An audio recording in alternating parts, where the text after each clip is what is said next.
Hello, my name is Ashley, this is Faithful Rattos, and welcome or welcome back.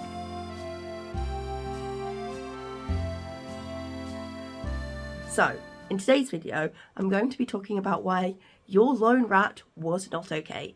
And I know this is an emotive topic for lots of people. It is definitely emotive for me because I am really passionate about this. This is one of the top things, that the hill that I will die on the most, that rats cannot be alone. It is not healthy for them. It is not fair for them. I would even go so far as to saying that keeping a rat alone is neglect. And that sounds really extreme, and I know it does, but let me explain why I say that and what I mean by that, because it is based in science. It's a very evidence-based point to have. So a lot of people who have got a lone rat or who have had a lone rat, when I have been speaking to them online, or I have seen this happening as well, is they will have a list of reasons as to why their rat was okay by themselves and why they're the exception to the rule. And I'm here to tell you that the rule is there for a reason. The rule is there for a reason. No rat is happy by themselves. And there are some cases where being alone temporarily is okay. So if you are an aggressive rat and you are waiting for your neuter or recovering from your neuter, that is okay. That is temporary. That is with the aim to get you safely into a group. Lone rats are not okay. You don't need to separate rats out when they're ill or when they're injured. That is one of the times they actually need the company the most. And we still have vets recommending that rats are separated and are alone during a stressful time in their life, which is not a good idea. Please don't do that. Please don't listen to a vet that recommends that.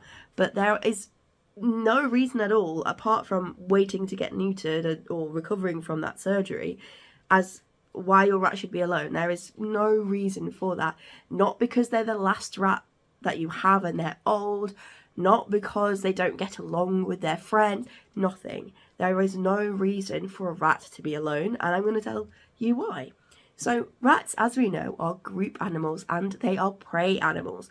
They rely on safety in numbers. They rely on their friends for warmth, for a sense of safety, as I mentioned, to be able to groom the spots they just can't get. A lot of lone rats will look scruffy and gross and greasy, and that's because they're not able to clean themselves properly, and also because when they are so depressed, lonely, they don't want to clean themselves, which is very weird, as we know, because our rats are ferocious cleaners, always cleaning themselves. And they need that from their cage mates, from their rat friends. And there is nothing that we can do to substitute that rat company. We can be at the best of friends. I've had some super close relationships with some rats, and none of that for them is beaten by the company of other rats. At the end of the video, I'm going to talk to you about one of my rats specifically who had a period of time alone, and I'll explain to you my sort of experience with that. But I will implore you that no rat is happy by themselves, and you won't have a better bond with them just because they're a lone rat and they'll need the attention from you. In fact, they are redirecting a lot of that attention onto you because they are so extra lonely and sad. This is one way that you can actually see the depression. You have one, they become so engaged with you, they are begging you for attention, they want to stay with you all the time. And then you have the other side of the coin where they are withdrawn and quiet and sad. But these are both two sides of the same coin. This is different ways that rats can show loneliness and depression, and it is not something you want your rat to go through. So what about two rats? Is two rats okay? I would say it is okay. However, if you look scientifically, the level of stress that a rat who lives in a pair has compared to a rat that lives alone and a rat that lives in a group, rats that live in a pair have a lot of social stress. It is a very big strain on their relationship just to be living in a pair. Rats are not meant to be living in a pair either. Rats are meant to be living in groups, and a group of 3 or 4 or more is very ideal for rats. I would say the smallest group you want to have, once you have a established group, is 4, because you don't want to risk having 2 rats or a lone rat. It is very stressful, and it is never something that I would recommend. One other thing that I want to mention is the stress of being alone during the plasticity developmental plasticity phase of their life, which is from birth up until about 6 months, so that sort of adolescence period. There is a really interesting, great video that Alison Campbell has made on her new YouTube channel, which you should go and subscribe to. Alison makes great videos on rat behaviour, and she is currently talking about stress and how we can help our rats with stress. So I will leave a link to her channel in the description.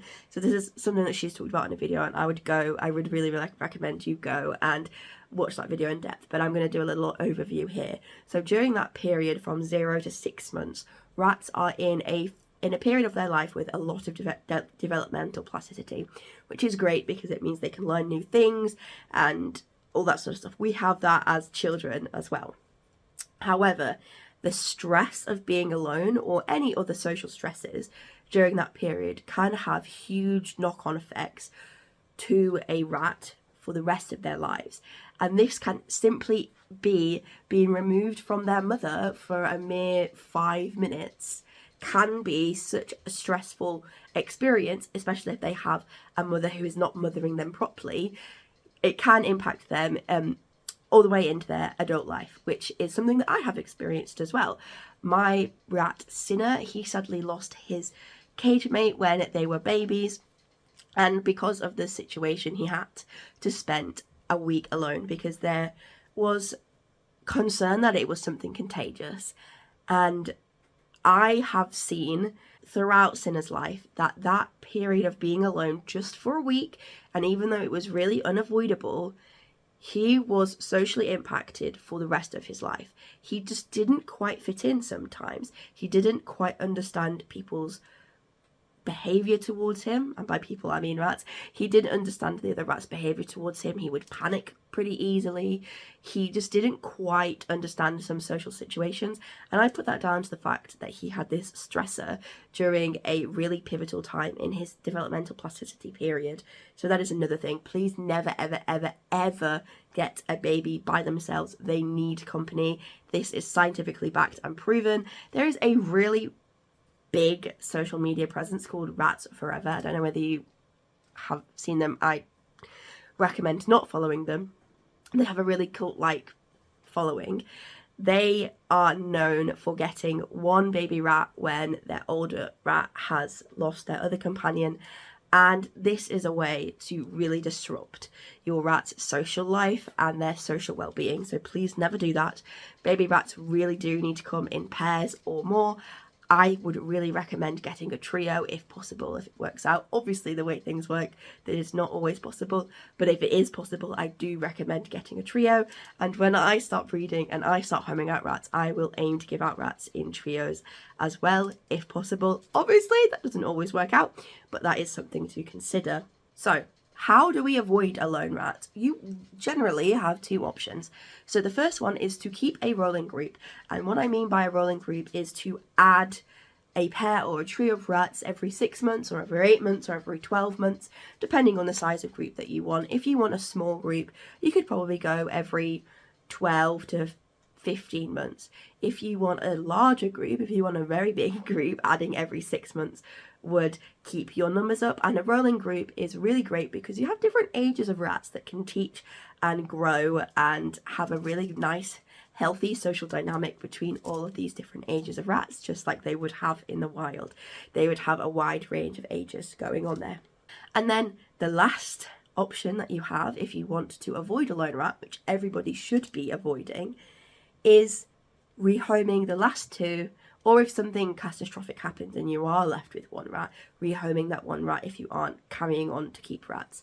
And the reason why I recommend rehoming when you have the last two rather than waiting until a lone rat is because the stress of losing their companion, then moving to a new home and going through introductions is quite a lot. And I won't deny that. However, that stress is acute. The stress of being alone is chronic and goes on for an unending amount of time. The reason why I recommend rehoming them when you have your last two, even though it is probably quite upsetting, is one, it's less stressful to you. You haven't just gone through a loss and all of that comes with that.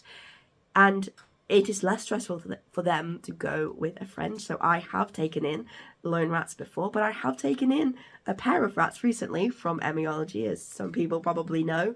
They have settled in really well now after Toast got neutered. Everyone's living together happily. However, that move was quite stressful for them, and having each other was really, really important. And that's why I recommend that you are rehoming when you have the last two, because sometimes the person you're rehoming them to would like to keep them in quarantine for the safety of their own rats, and if they're alone, that's another 2 weeks by themselves for something that you could have avoided. And so that is something that I would suggest. So yes, I will say rehoming is stressful. However, it is acute stress, and living alone is chronic stress, as we've been talking about. So yeah, the last thing that I'm going to talk about in this video is my boy Remy. So he came to me as a lone rat. He was 26 months old, so he was pretty old, and he had really big struggle when it came to intros. I think some of this was down to the fact he had only ever lived with one other rat and hadn't gone through introductions before, and then his friend died, and obviously the move was stressful as well. So we got him implanted with the Superlorin implant, and we tried intros a couple more times, and it wasn't going very well. He was an anxious rat when it came to social situations. He didn't quite know what to do, he didn't quite know how to handle it, and he really, really struggled. And it took us a long time, much longer than I would have liked, to get him introduced. And we used an alternative method that I wouldn't just generally recommend people use, but for an anxious rat like him, it was really, really important that he had a safe place to meet other rats, that we had a really, really close bond. And so when he was with me, he felt a bit more relaxed, and so we could introduce another rat into that situation. And eventually he did go on to go through successful carrier method intros and live with my boys for the rest of his days, and he died as a very, very, very old man at the ripe old age of 40 months. So that is 3 years and 4 months old, which for a rat is ancient. He was an ancient boy. He had degeneration and heart failure. That was why we had him put to sleep. However, he lived a cracking long time. And if you put that into perspective, if he didn't get rehomed, or if I gave up on the introductions, that would have been another 14 months by himself as an old man. And that is just not fair. You never know how long your rats are going to live. They could be 2.5 and live another year out of the gracious nature from the rat gods.